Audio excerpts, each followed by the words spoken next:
I want to stick to the climate-related issues, I suppose, because the United Nations GABFest COP30 actually kicks off later tonight, our time, in Belém, Brazil. Now, remember, the Albanese government wants to host this same thing in Adelaide next year at a cost of $1 billion to taxpayers.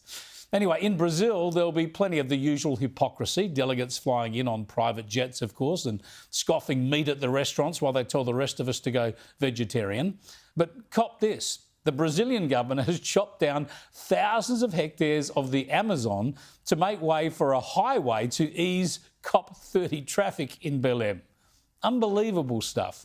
A little earlier, I caught up with Mark Morano, who's the executive editor of Climate Depot, as they call it. He's in Brazil and he's been out to look at that highway.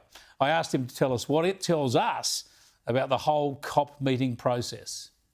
Well, we went out to the area where the road is still under construction in parts, and we saw the clear-cut path, we saw a dirt road, and it was an amazing sight because this is a rainforest city here in Belém. And what do they do with this United Nations Climate Summit in order to accommodate the billionaires, the oligarchs, the Hollywood celebrities, the world leaders who all come into this who all fly into this, and they would need to get around in this very small, relatively speaking, Brazilian city. They had to clear cut, by estimates, tens of thousands of rainforests, hundreds of thousands of trees, just to put this highway in so that the city would flow. And it's been a huge embarrassment for the United Nations. And what the most unbelievable aspect of this, not only just the hypocrisy, but the BBC is the one that broke it. It was the BBC Yes, exactly. of about 6 months ago. The same BBC that's now apologizing for biased climate coverage. This is one area they actually got right at that moment. Yeah, so good on them. It's a fact they couldn't avoid, I suppose. You mentioned Belém is a smaller city than usually hosts the COP, and it's relatively remote and difficult to get to. Are we still going to see all the private jets and the rest to get there? Yeah, people are going to be all sorts of private jets. It starts tomorrow. We're trying to get to the local airport and find out the parking situation for all these jets, if we can. It's sometimes very difficult to get straight answers on this. But typically, we've seen these conferences, and they can be anywhere from 20 to 40,000 people attending. They have carbon footprints larger than most cities around the world.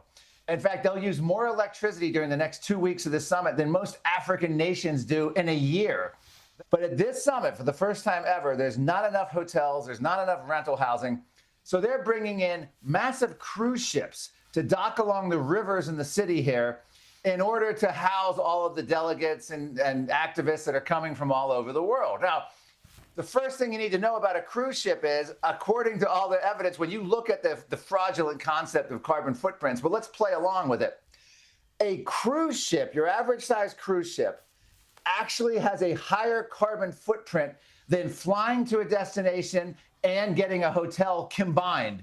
So the UN is clear-cutting the Amazon rainforest. They're bringing in massive carbon footprint cruise ships to house people, and they're bringing in all the billionaire class and all the celebrities and all the world leaders coming in on private jets.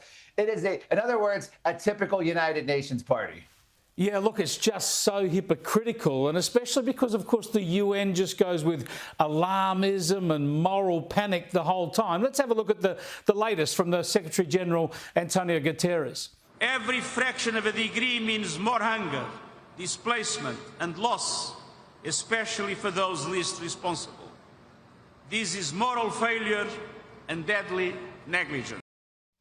Mark, I don't know whether it's just me, but it seems to me that these sorts of speeches are getting more and more desperate, pleading with people to take them seriously, because the push to net zero is losing favour in many sensible countries like the US and the UK. Is that not the case?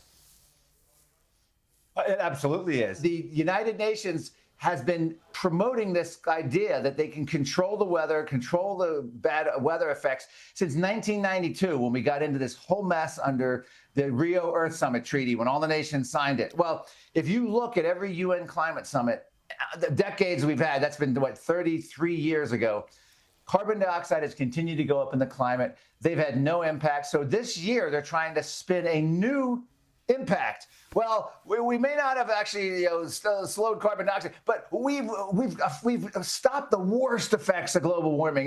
We're not going to have that. They're dialing back the catastrophe predictions on some level to say it's because of the success of these summits and because of all these treaties we've signed. But the fact is that the US is dropping out of Paris. We've seen leaders in Europe too suggest that they've gone too hard, too fast. Isn't the push towards net zero getting less frenetic rather than more so? You have a rebellion brewing throughout Eastern Europe, from Hungary and Poland and Czech Republic, that aren't going to go along with this. You have Argentina pulling out their delegation when Donald Trump told them it wasn't worth it at last year's UN climate summit. So they are facing complete collapse. You have New York governor here in the United States, Kathy Hochul, not meeting the state's climate goals because she wants cheap and affordable energy. You have Gavin Newsom forced to retreat and beg oil companies to stay in the state because they need oil refinery. And you have Greta Thunberg just moved on to a completely different issue. She's now fighting Israel in the Middle East, and the whole issue of climate is long past. So she's even walked away from it. This issue, the most telling part of this, Chris, is that Donald Trump has come in to the face of the United Nations General Assembly, called it a cult, a scam, told them how wrong they were. He's dismantled the United States, complete climate agenda, and there has been virtually no pushback in any sector. Now, they can still fight back, the forces against Trump. They're pushing back about his immigration policy, but when it comes to climate, crickets.